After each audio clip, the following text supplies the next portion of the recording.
Oh, mga kalapatids, good morning. Yan, daily routine na naman. Tamo kiyang breeder tamo, arerem breeder tamo. Magpapakanta na naman. Alang malyari, aldoldo, makanyang gagawin tamo. Oh, magpapakanta mo, nanding abak. Ngayon yung magpapakanta mo kain eh. Parang player ta naman. Ayun na, nagpapakanta pa. Tapos mamalit tandanum. Sagli pa ka ng tanalan eh. Oh, arerem kahit tamo ngayon eh, panlaban. Ayan o. Mga piblas na rin pang laban tamo. Yan, nakabihis na mga kalapatids. May kapampangan tatuloy. Yan, siyempre kapampangan tamo. Mabalo mo naman. Yan, nakabihis na yung mga ibon natin. Malapit na yung laban sa mga south. Ayan yung CTPR natin mga kalapatids. Ilan yung mga CTPR natin? Halos natamaan kasi sa adenovirus mga kalapatids. Ayan pa yung isa. At nandito pa yung mga iba. Ayan, nakalabas pa mga kalapatids. Ngayon, hindi na natamaan ng sakit ng mga to eh. Kaya good luck sa atin lahat mga kalapatids. Ito pa. Yung mga bago kong sibong. At syempre, mga kalapatids, nandito yung mga ano natin. SFU. Ilan lang yung SFU natin dito mga kalapatids. Ito yung isa, Gracell. Isa naman, ito. Anong kulay to? Yan, checkered with white flight.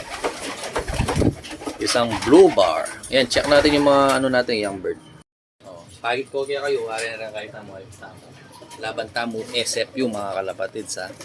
Oh. Kaya malapit na i-race tamo. Makanya may gagatam daily routine. Check talaga kahit tamo.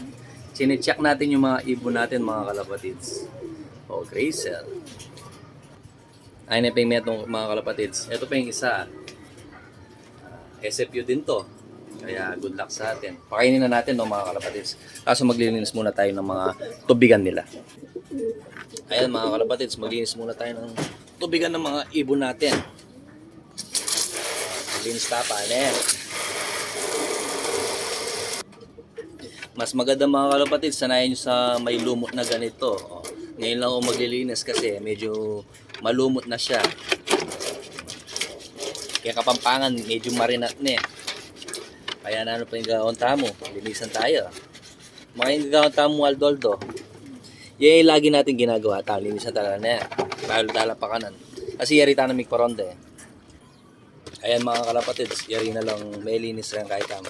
Tapos na nalinis yung mga lalagyan natin. At binigyan na natin ng tubig. Tapos lalagyan natin ng siyempre ito, yung pang binder ko. Ay, naparami. Sorry.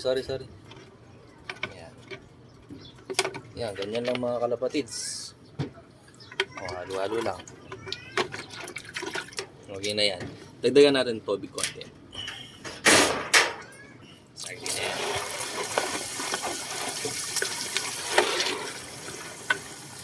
Yung mga ibong ko kasi mga kalapatids is hindi pa sinasanay sa electrolytes. Kaya ganyan muna yung ginagawa ko. Tapos mga kalapatids gagawin natin, lalagyan natin dito, syempre. Ayan. Ganyan lang yung routine natin araw-araw. Kailangan sa pagkakalapate, sipagin natin. Huwag tayong tamad-tamad kasi pag tinamad tayo at wala tayong lokman, hindi tayo mananalo syempre. Kaya ngayon, sipag na. And maagang magising. Tapos papakainin na natin yung mga ibon natin, mga kalapatids. Ayan. Yan, yung mga young bird natin, papakainin na natin sila. Tapos lalagay natin sa paso. Kasi konti lang yung mga ibon natin ngayon, mga kalapatids, galing sa sakit, syempre. Sayang naman. Pero huwag tayong mawalan ng pag-asa. Ayan pala yung patuka ko, mga kalapatids. Kasi gusto ko may pellets para kahit magronda yung mga ibon natin is kayang-kaya. Kasi yung pellets kasi more on fat siya mga kalapatids. Kaya kailangan ng ibon yan. Kahit parondayin mo araw-araw yan mga kalapatids, hindi lilit yung katawan yan. Kaya natutunan ko lang din sa mga ibang panser to. Kaya bigyan natin ng pellets yung mga patuka nila mga kalapatids. Siyempre, pag umaga, konti lang ipapakain natin. Ayan. Ang lakas nilang kumain ng mga kalapatids. Ganyan lang yung ginagawa natin araw-araw.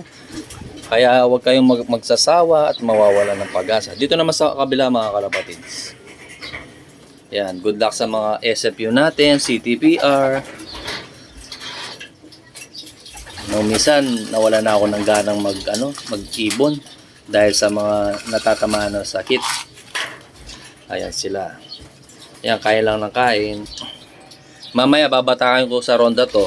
Tapos kasi kumain sila ng pats, morong pats, pellets. Ganyan lang yung ginagawa ko araw-araw. Tingnan nyo mga kalapatis. Ang gaganda ng mga katawan yan. Pero nababatak na sa ronda yan ha. Ay linagay natin sa tubig. Oh. No electrolytes. More muna. Anong tawag dito? More herbs muna. Huwag muna tayong batayan sa gamot. Pero yung mga ibon natin, tingnan nyo mga kalapatis. Nakakapaganda. Wala sa ganda ng ibon yan. Kailangan performance pa rin.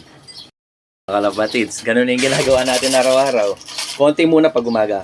Pag-hapon doon natin batakin ng mga kalapatids. Ayan. Kaya sa mga nagre-race dyan, kala nila napakadaling magkalapati lang, no? Pero syempre, i-enjoy mo lang para hindi ka, huwag mong damdamin pag natalo ka. Kailangan enjoy lang pag may time. Kaya, hirap pala pag ikaw lang nangangamira, no? Binigyan natin ulit sila. Yan, no? Mga kalapatids, no? Alam mo na healthy yung mga ibon natin. Kaya, good luck sa mga races natin, mga kalapatids. Ito yung inumin nila. Doon sa kabila, ganun din yung inumin nila mga kalapatids. Dahil Sabado ngayon, syempre, more lang sila. Herbal lang yung gagamitin natin. Electrolytes, pag kailangan lang nila.